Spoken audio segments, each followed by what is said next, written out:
Hello guys, तो solo levelling Ragnarok का chapter number 24 आ चुका है। तो आपको अगर पता है कि रिसेंटली मेरे चैनल पे सोलो लेवलिंग रैग्नारॉक का चैप्टर नंबर 1 मैंने डाला था, बट इसके साथ मैं जो लेटेस्ट चैप्टर्स आ रहे हैं उनका वीडियो सबसे पहले डालूंगा, और जो लास्ट 22 चैप्टर्स बाकी है वो मैं इन मीन टाइम कवर कर दूंगा। तो आपको लेटेस्ट चैप्टर्स देखने के लिए कहीं और जाने की ज़रूरत नहीं है, और मैं कोशिश करूँगा कि लेटेस्ट चैप्टर्स मैं सबसे पहले अपने चैनल पर डाल पाऊँ।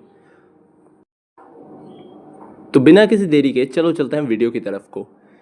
चैप्टर की शुरुआत में हमें दिखाया जाता है डंजन के बाहर का सीन, जहाँ पे संग सुहो का हंटर स्क्वाड था। वहाँ पे एक लड़की बोलती है कि ये क्या एक्चुअली सेफ़ है?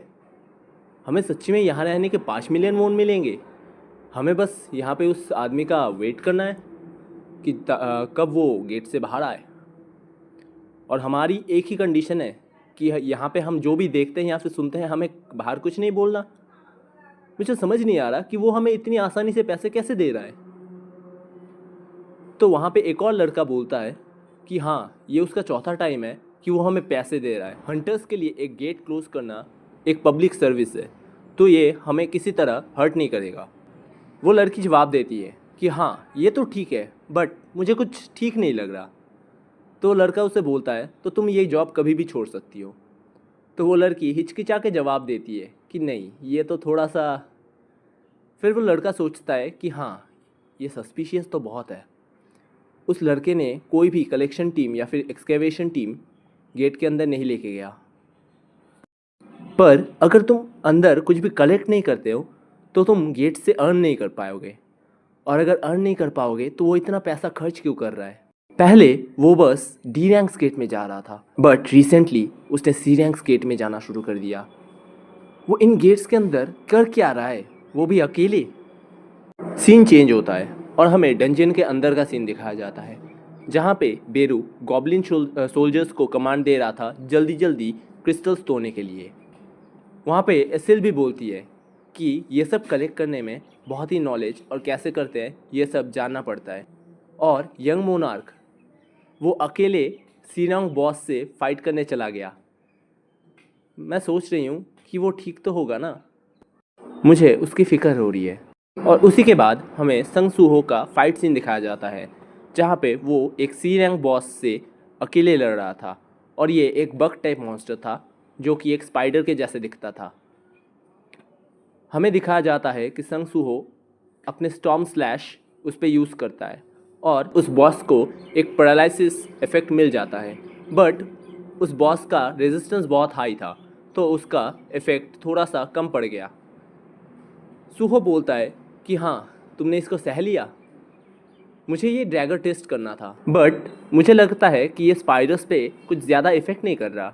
वो उस डैगर को उस बॉस के ऊपर फेंक देता है और कहता है हाँ, मुझे जो लगा था, बग्स के साथ फाइट करने के लिए डैगर्स अच्छे नहीं हैं, मेरे हाथ इस काम के लिए बेस्ट है। वो बोल के सूहो उस स्पाइडर के ऊपर एक पंच मार देता है। उसी के बाद सूहो ने रूलर्स अथॉरिटी के यूज़ करके अपने डैगर को वापस बुलाया और उस स्पाइडर पे बहुत सारे अटैक्स किए। फाइट के बीच सूहो सोचता है कि हाँ, मैं इतना तो स्ट्रांग बन चुका हूँ कि मैं अब अकेले ही एक सी रैंक बॉस मॉन्स्टर का सामना कर सकता हूँ, और इसके बाद मैं एक बी रैंक गेट पे जा सकता हूँ। मैं रूलर्स अथॉरिटी को भी किसी भी फाइट के बीच में अच्छे से यूज़ करना सीख गया हूँ,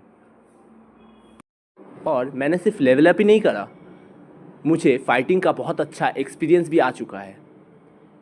ये बोल के सूहो सोचने लगता है कि ये स्किल जो रूलर्स अथॉरिटी है, ये एक चीज़ को मूव करने के लिए वो यूज़ करता है, और वो सोचता है कि इस स्किल को अगर वो अपने अटैक के साथ मिक्स कर दे तो क्या होगा।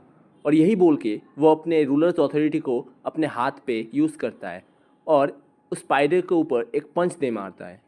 वो पंच इतना पावरफुल होता है कि उसने उस सी रैंक बॉस मॉन्स्टर को एक ही हिट में मार डाला, और सूहो फिर से लेवल अप कर गया, और उसके रूलर्स अथॉरिटी स्किल ने भी लेवल अप कर लिया।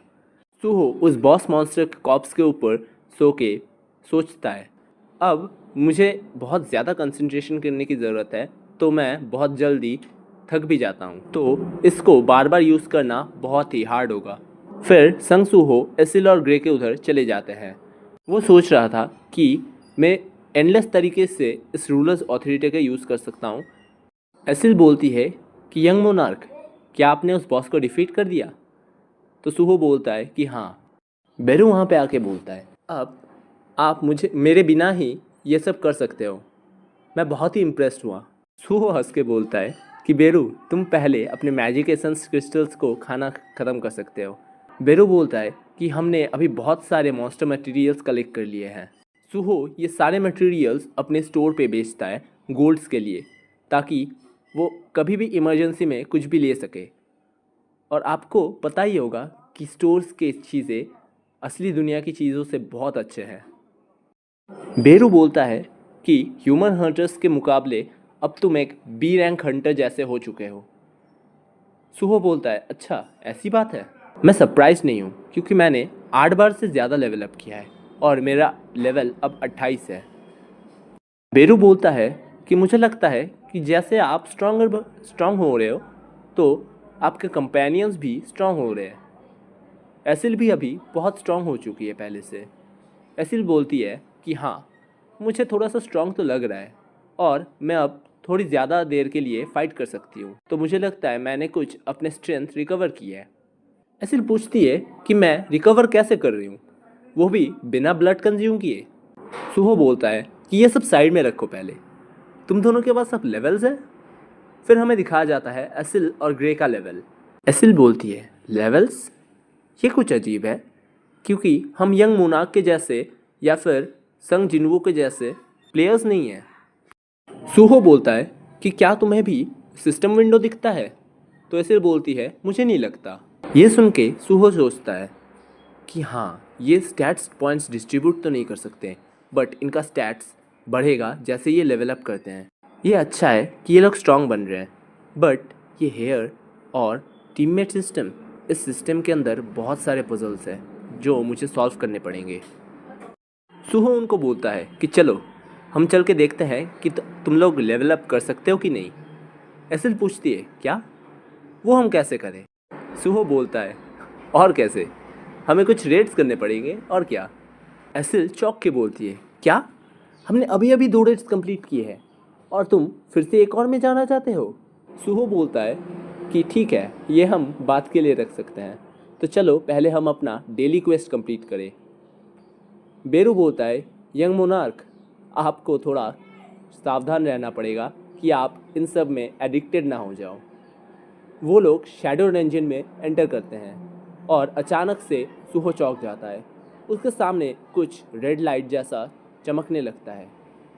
वो देखता है कि शैडो रंजन के अंदर एक रेड गेट खुला हुआ है और उसमें से बहुत ज़्यादा माना फ्लो हो रहा है।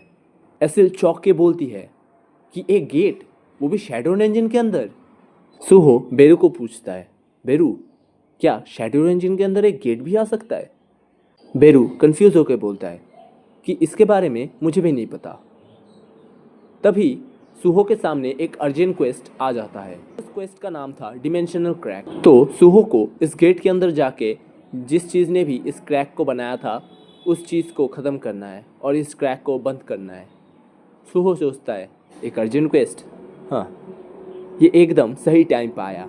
वो एसिल और ग्रे को एक एक कोड देती हैं जो उनको हीट से बचाएगा, और फिर वो सब गेट के अंदर चले जाते हैं। सीन चेंज होता है और हमें एक डिज़र्ट दिखाया जाता है। ये गेट के अंदर का सीन था और हमें यहाँ पे इजिप्ट एक field type dungeon pyramid field दिखाया जाता है।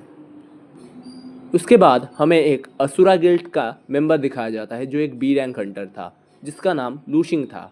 वो चिल्ला के एक आदमी को बोलता है कि तुम हमें ये डंजन छोड़ने के लिए कैसे बोल सकते हो? हम असुरा गिल्ड है और हम यहाँ पे पहले आए थे। वो आदमी जवाब देता है कि मुझे कुछ भी फ़र्क नहीं पड़ता कि यहाँ पे पहले कौन आया। ये मेरी लास्ट वार्निंग है, अभी के अभी ये फील्ड टाइप डंजन छोड़ दो। ये अब से हमारी गिल्ड की है। अगर तुमने हमारी बात नहीं सुनी तो हम ये एक युद्ध का ऐलान समझ लेंगे। लिू शिंग सोचता है कि ये सब अभी होना था। मुझे विश्वास नहीं हो रहा कि मेरा सामना स्कैवेंजर गिल्ड्स के साथ हुआ है।